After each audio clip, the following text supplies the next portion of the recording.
Makadi. Pane zvimwe zvinhu like ndakazongofunga manje nezuro chai.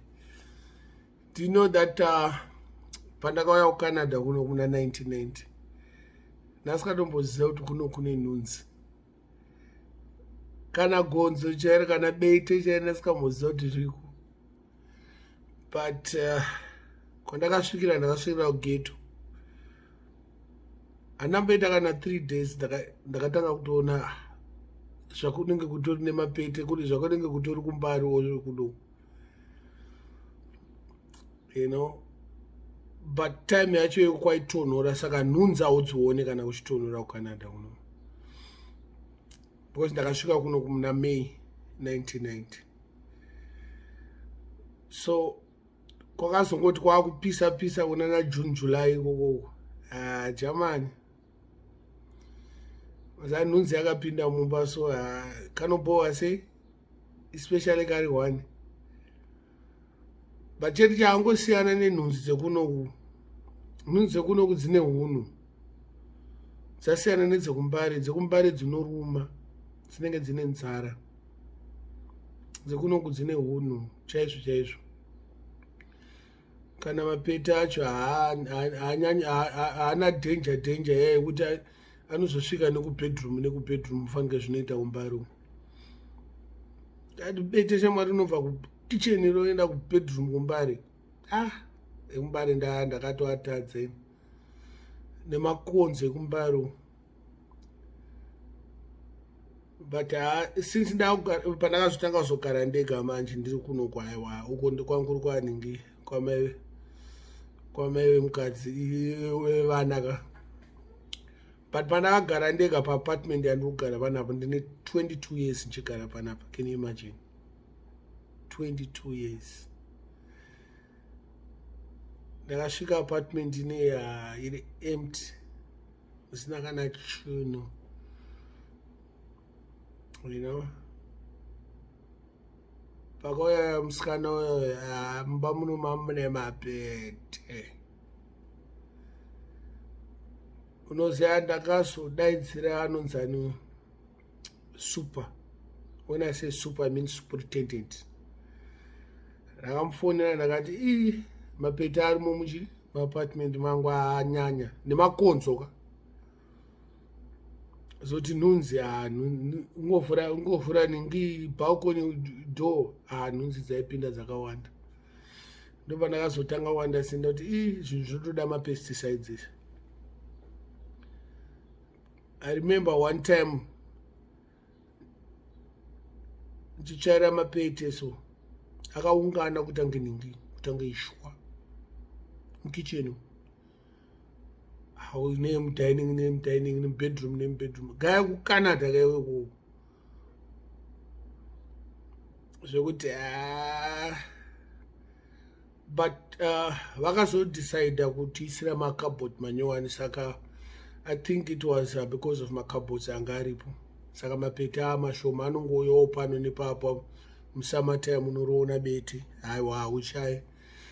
Makonzo ndo atisaoni because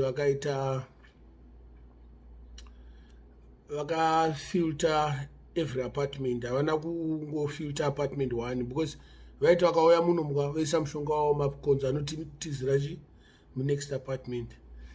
Vakaita izvozvo, of which tinovatenda vakomana vanotitarisira maapartments edu ekanzura. About 4 years ago, 4 years ago, 2015, 2016, building ine yakamboita Tsikidzi. Imagine, muCanada imomo Tsikidzi. Ndakaenda kuCarabana Carnival, right? Ndaifunga ndikurumwa nemosquito kai. Saka maoko angu anga ane mabhampu. Ndakati mumwe mukadzi ndiye akatozondidaidza kuti German uyaka pana. Ndabva ndaenda. Shanzi German unogara kupi? Ndakati kuScarborough. Kanzi building yako yakaita sei? ndakati haingori building zvikanzi yakaita sei iontary housing kana kuti chii ndakati zvakanzi chamani mune tsikidzi mauri kugara ndakati mutaura tsikidzi chii anonzi mabed bugs ndo zvaakataura but mushona ndo dzinonzi tsikidzi zvikanzi uri kuona apa tsikidzi kana ichikuruma yakasiyana nemosquito inoruma chi breakfast lunch and dinner inoita kanenge ka triangle so kana warumwa netsikidzi mosquito inongoruma ka1 ndikutarisa zveshuwa kuti matriangle tokati one day chidzoka kudheni shamwari dai also kutarisa kuseri kwembedha shamwari ndangoona tunhu twewhite tunhu tweblack kuti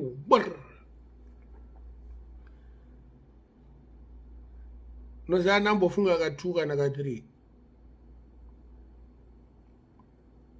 ndangoti mbedha unofanira kuti ungoraswa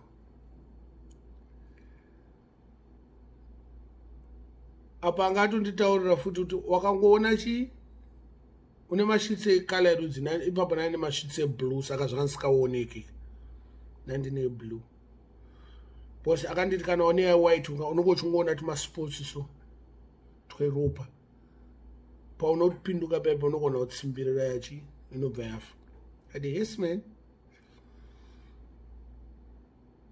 gore riro handina kufara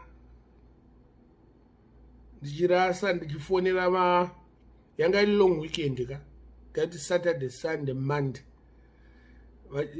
vanhu vacho vakazouya Friday but kana chinhu wachitaurirwa unenge wakuchiona manje zvanzi kana pamwe nemudining mako nemasofa chichichi nekapeti yako zvese inowanzobhridha makapeti dai so shama ndikutiona tumanenge tumabrati fako uyu taitwe pavakazouya vakafirita hapana ndangoramba ndingorumwa chete apa handisina mubhedha ka ndikurara pasofa nandazofonera vanhu veidava vecouncil futi zvakanzi aiwa takukuisa pachimwe chiprogramu rasa furniture yako yese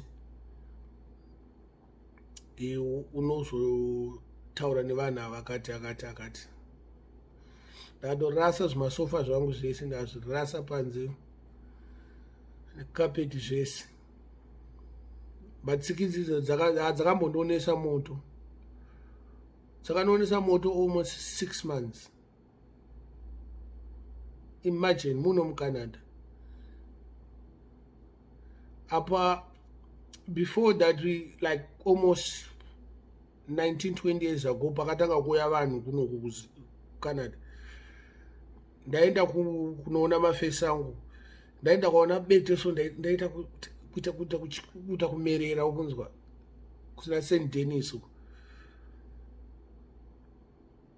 kuona gonzo so ndaida kumerera because ndoiziva kalife yacho kuti gonzo zvarinoita but maapartments acho anga akazara mapete kuna St. Denis kuwa anga ari mawambi vakomana vacho kana vakakubvunzai vada kutaurirai kuti bete rakari kuda St. Denis rakasina kumira zvakanaka but hainini zvanga zvakandoataka before vanhu vatanga kutouya kunoku bcause bete rekunoku hariite chete kuti like I said mapete kunoku ane behavior iripo nenhunzi dzacho noti zvekuzimbabwe zibete rinenge rine mabachi rinoruma kanhunzi kacho kanoruma kanenge kane nzara but tsikidzi ndo dzakandituruma manje ndo pandakazozona takangofanana kuzimbabwe andambobvira ndamboona tsikidzi kana ukunzwa kunzi munhu ari kurumwa nenhingi nemabedbugs no but zviriko kuno so I thought it was affecting me alone in this building apartment yandogara ini but patakaenda kumeeting, it was practically everybody. And they said everybody should throw away their carpets. Muhallway medu passage panza mamune carpet wabvisa carpet iyo wabvisa matiles. And this is 5 years ago. Now, because they want to really eradicate Nyama bed bugs, they are going like apartment to apartment, vachipenda, vachisama tiles manyowani, vachisama bathroom manyowani. You know, it takes time because I live like I think there's 20 floors.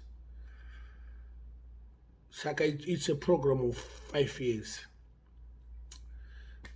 This week in varikupinda mangu. I'm supposed to have new tiles, new paint, and hopefully you don't see that background there greeny. Hopefully I want to paint that foot up. But I already had a new bathroom. Everything. Vakabisa bathroom yes. Sara pasina kana chuno kana chamber yes. Vakabisa vakaisa zvinyowani. Last week here. My cardboard takapiwa about 2 years ago. Ne stove manyowani. Kuno ku Canada stove ne fridge. It's a must. Uchi rent apartment. Zvinizvo zvinofana kunge zvirimo. Autenge. Saka ukaona munhu ane stove ne fridge achiti akatenga achirenta apartment saida kuti anga asikade fridge iyoyo kana stove iyoyo. But vanesa zvinhu zvavo. Dzimba dzekutengwa nemapartment ekutengwa ndoaneswa aunotenga stove ne fridge. But zvinhu izvo zvinouya zviri permanent. Mastove nemafridge takapiwa manyowani about 3 years ago. Because ndo zvimwe zvavaifunga kuti zviri kuinza ma insects like mapete chichichi. So right now, yeah, I'm doing the cleanup. This living room unofana kunge empty by tomorrow, Tuesday. So I'm doing my cleanup today. My cupboards anofana kunge empty ndikuisa zvinhu zvese pabalcony. Handina zvinhu zvakawanda zvangu because like I said, I'm not materialistic like that. Nandine chisofa bed changa ndinacho ndakatochirasa. So far I have thrown out 16 garbage plastic bags. Imagine zvinhu zvisina basa. Mapapers unoziva kuti kana munhu wangojairira ukagarira kako keutsvina tsvina kayaka unongoonako unonge wangochengeta zvinhu zvisina nebasa rese. Saka 16 garbage bins dzandakarasa. Zvimwe zvimaradio zvakudhara zvanga ndinazvo, zvimaamplifier ndakazvirasa, computer yakudhara ndakairasa. Because I have to make sure kuti apartment iri clean. I don't have to go through the predicament ekuzoita mabugs zvakare sezvo apartment yakupendwa zvakare yakuiswa matiles manyowani. You know, ndakaisirwa toilet nyowani, bathroom nyowani. Zvese zviri kungoitwa. Hopefully by this week zvese zvinenge zvapera. But like I said, nhudzi dzekunoku dzine hunhu. DzekuZimbabwe dzinoruma. Hadzina hunhu. Chinoruma kunoku mabed bugs. Tsikidzi dzinoruma. Munhu akakutaura kuti hakuna tsikidzi kunoku anonyeba. Dzakazara muno mutoronto muno. Especially mutoronto muno because vamwe vanotoita dzekutoimporta kudzimwe nyika. Last time it was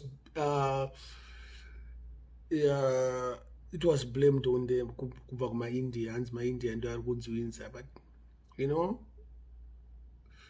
Canada should just take responsibility of what happens in their own country. But ndo nyaya yacho iripo. My apartment is getting cleaned out and new tiles. Hopefully kana nhunzi dzinouyawo dzinge chifara. It's our household. Mapete handichawana, my bed bugs, no.